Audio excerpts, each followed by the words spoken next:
જય સ્વામિનારાયણ. શ્રી સ્વામિનારાયણ વિદ્યાસાગર સ્કૂલના ઓનલાઈન શિક્ષણમાં આપ સૌ વિદ્યાર્થી મિત્રોનું હાર્દિક સ્વાગત કરું છું. વિદ્યાર્થી મિત્રો, આપણે સમાજશાસ્ત્ર ધોરણ 12 ની અંદર ચોથો પાઠ સ્ત્રી સશક્તિકરણ એમની વાત કરતા હતા. આપણે સ્ત્રી સશક્તિકરણ ની વ્યાખ્યાઓ જોઈ, સ્ત્રી સશક્તિકરણ ના ચંદ્રિકા રાવલે આપેલા લક્ષણો જોઈએ. સ્ત્રી સશક્તિકરણ નું મહત્વ શું છે, શા માટે એની જરૂરિયાત ઊભી થઈ, એમનો આપણે અભ્યાસ કરી રહ્યા છીએ. એમાં આપણે જોયું કે મધ્યકાળથી સ્ત્રીઓ ઉપર જે શોષણ, દમન અને અત્યાચાર કરવામાં આવ્યા છે, સ્ત્રીને ભારતીય સમાજમાં પુરુષ સમોવડી ગણવામાં આવતી નથી. સ્ત્રીઓ માત્ર બાળ ઉછેર, ઘરકામ અને ઘરની ચાર દિવાલોની વચ્ચે રહે એવી માન્યતાઓ ભારતમાં જોવા મળતી હતી.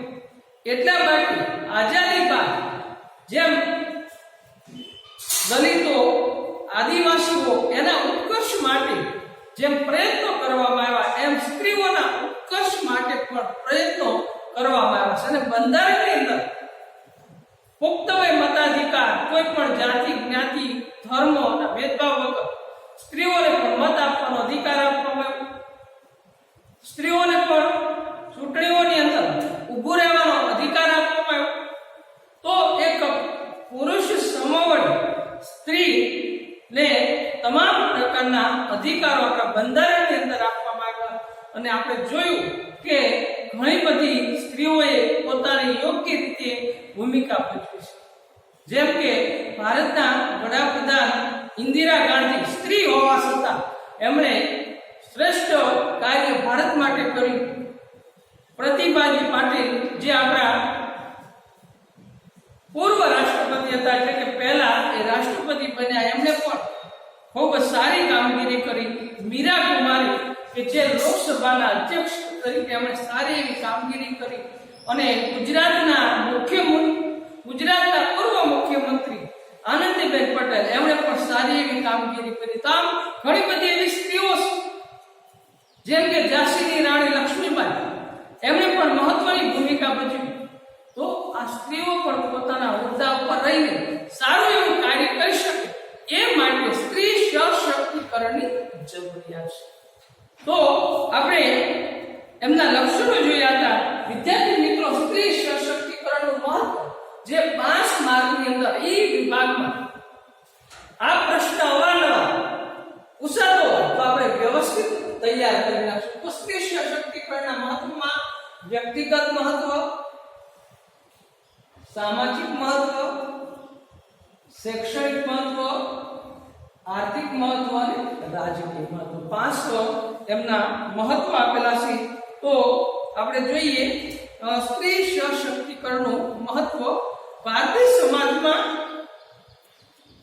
સમાજ જીવનના સામાજિક, આર્થિક, શૈક્ષણિક, રાજકીય, કાનૂની વગેરે ક્ષેત્રમાં સ્ત્રી સશક્તિકરણનું આગવું મહત્વ રહેલું છે. વિદ્યાર્થી મિત્રો, પહેલું છે વ્યક્તિગત મહત્વ.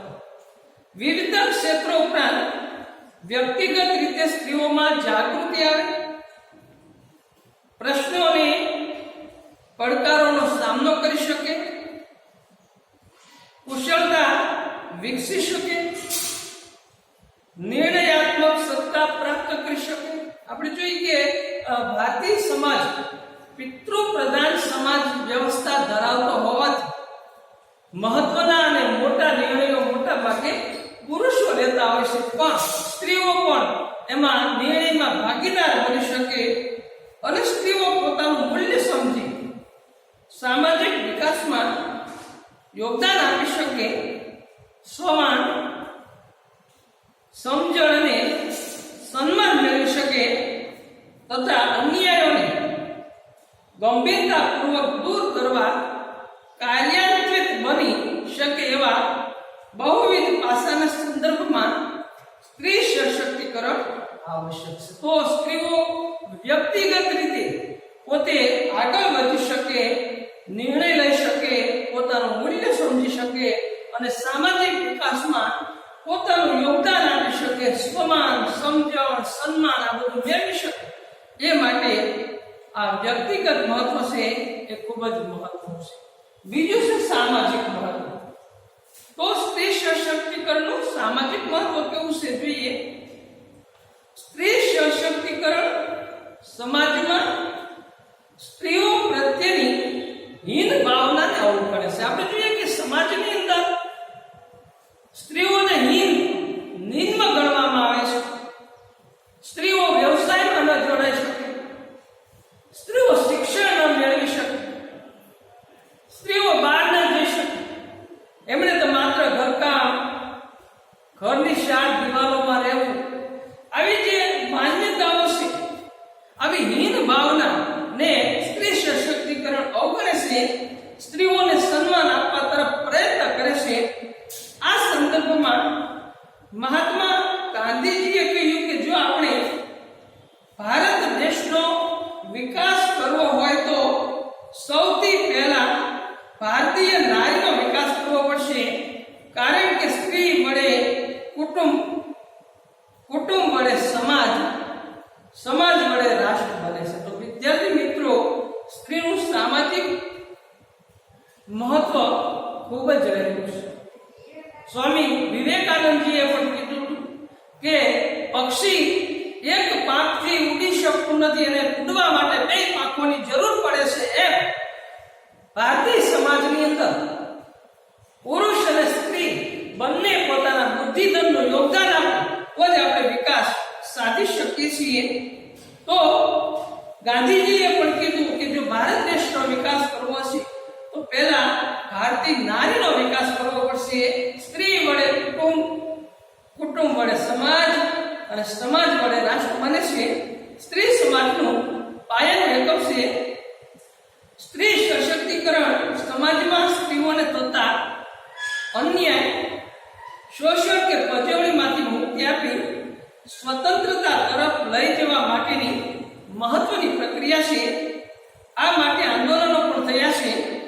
સ્ત્રી સંગઠનો અને સામાજિક સુધારકોએ સામૂહિક ચેતના પણ જગાવી છે.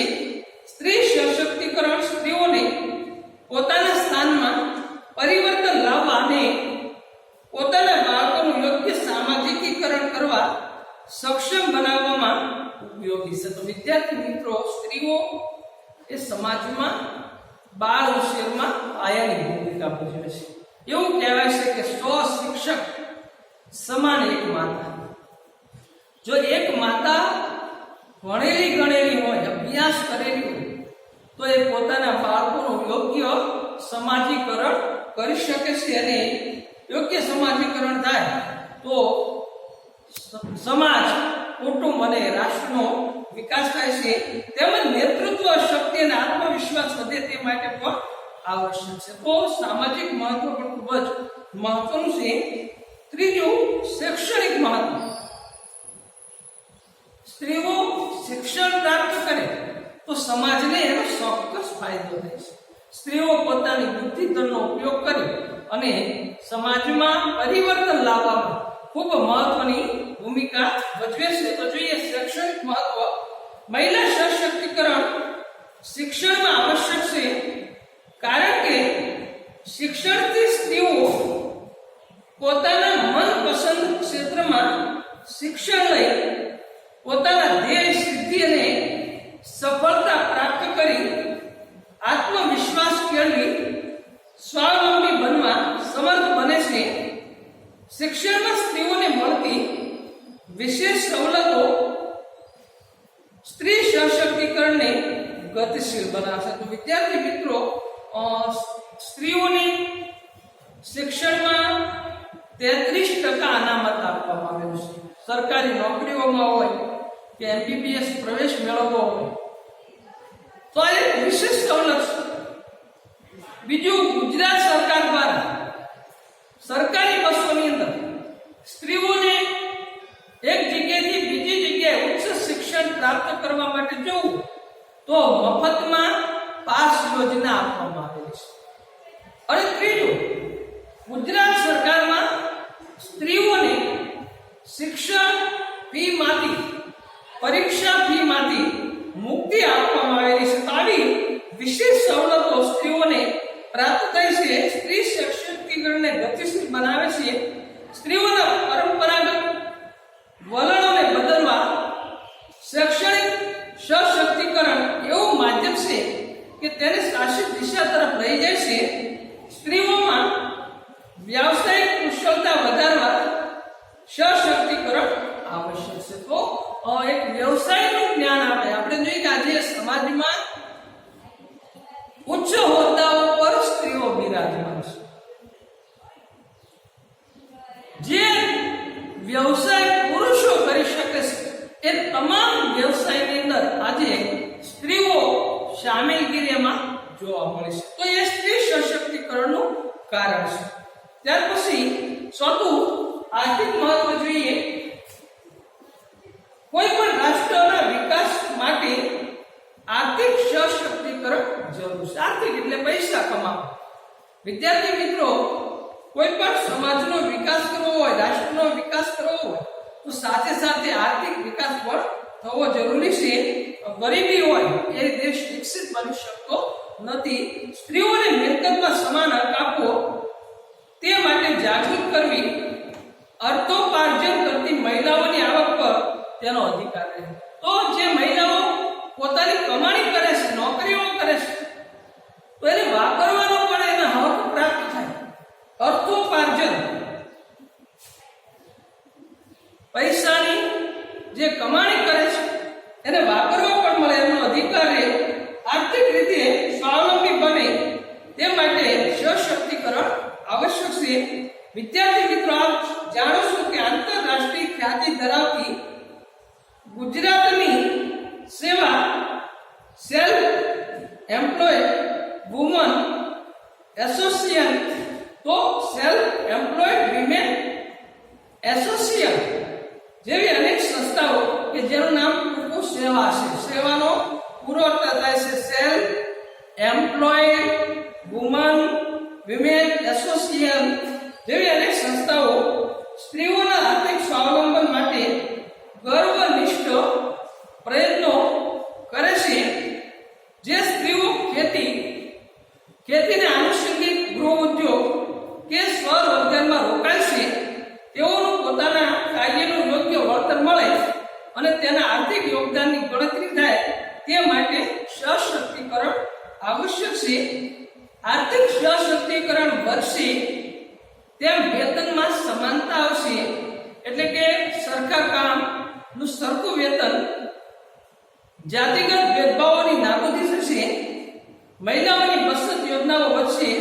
આમ દીર્ઘકાલીન સમતુલિત આર્થિક વિકાસ માટે સ્ત્રી સશક્તિકરણ આવશ્યક છે. તો જે સ્ત્રીઓ આર્થિક કમાણી કરશે એ પોતે જ વાપરશે, પોતે જ બચત કરશે, એટલા માટે આર્થિક સશક્તિકરણ જરૂરી છે. ત્યાર પછી પાંચમું છે રાજકીય મહત્વ.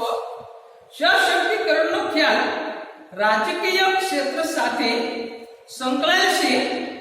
ભારતના બંધારણના આર્ટિકલ 14, 15 અને 16 રાજ્ય સ્ત્રી પુરુષ સમાનતાનો અધિકાર, સ્ત્રી પુરુષ લિંગભેદ સામે પ્રતિબંધ અને રોજગારીની તકોમાં સમાનતાનો અધિકાર આપ્યો. તો સશક્તિકરણ, ભારતનું જે બંધારણ બનાવવામાં 2 વર્ષ 11 માસ અને 18 દિવસ સતત મહેનત કરીને એમાં આર્ટિકલ 14, 15 અને 16 સ્ત્રીઓને સમાનતાનો અધિકાર, એટલે કે પુરુષ અને સ્ત્રીને સમાનતાનો અધિકાર, જાતિભેદ સામે પ્રતિબંધ. આપણે જોઈએ કે સ્ત્રી ભ્રૂણ હત્યા થાય અથવા દીકરીને દૂધ પીતી કરવામાં આવે તો એની પર પ્રતિબંધ મૂકવામાં આવ્યો. રોજગારીની તકોમાં સમાનતાનો અધિકાર આપ્યો છે. આમ છતાં એનું વાસ્તવિક ચિત્ર જુદું જોવા મળે છે. પરંતુ સ્થાનિક સ્વરાજ્યની સંસ્થાઓમાં મહિલા આરક્ષણની જોગવાઈને લીધે સ્ત્રીઓને રાજકીય સશક્તિકરણની તક આપવામાં આવી છે. મત આપવો, ઉમેદવારી નોંધાવવી, વિજેતા બનતા સત્તામાં ભાગીદાર બનવું વગેરે માટે સ્ત્રી સશક્તિકરણ આવશ્યક છે. આ વિશેની વિસ્તૃત સમજ તમે એકમ 8 મેળવશો. તદુપરાંત ભારતમાં સ્ત્રીઓ વિશેના વિશેષ કાયદાઓ દ્વારા સ્ત્રીઓનું સશક્તિકરણ કરવાનો પ્રયત્ન થયો છે. તો સ્ત્રીઓને અમુક અલગ કાયદાઓ આપવામાં આવેલા છે. સ્ત્રીઓમાં આરોગ્ય અને સ્વાસ્થ્ય સંબંધિત સભાનતા કેળવાય તે માટે મહિલા સશક્તિકરણ આવશ્યક છે. તો સ્ત્રીઓનું આરોગ્ય સારું રહે, એમનું સ્વાસ્થ્ય સારું રહે. કેમ કે બાળકને જન્મ આપતી વખતે પહેલા ઘણી બધી સ્ત્રીઓ મૃત્યુ પામી જતી હતી. તો એના માટે પણ સરકારે ઘણી બધી યોજનાઓ અમલમાં મૂકી છે. અને આ રીતે સ્ત્રીઓ જો સમાજમાં યોગ્ય રીતે એમને સ્થાન આપવામાં આવે, એમના બુદ્ધિતમનો ઉપયોગ કરવામાં આવે, તો વિદ્યાર્થી મિત્રો એવું કહેવાય કે ચોક્કસ ભારત છે એ વિકાસશીલમાંથી વિકસિત બની શકે છે. તો આ ખૂબ જ મહત્વનો પ્રશ્ન છે. સ્ત્રી સશક્તિકરણનું મહત્વ 5 માર્કની અંદર આવે છે. તો ગૃહ કાર્યની અંદર સારી રીતે લખી નાખશો અને પાકો પર કરી નાખશો. તો અહીંયા રાખી જય સ્વામિનારાયણ.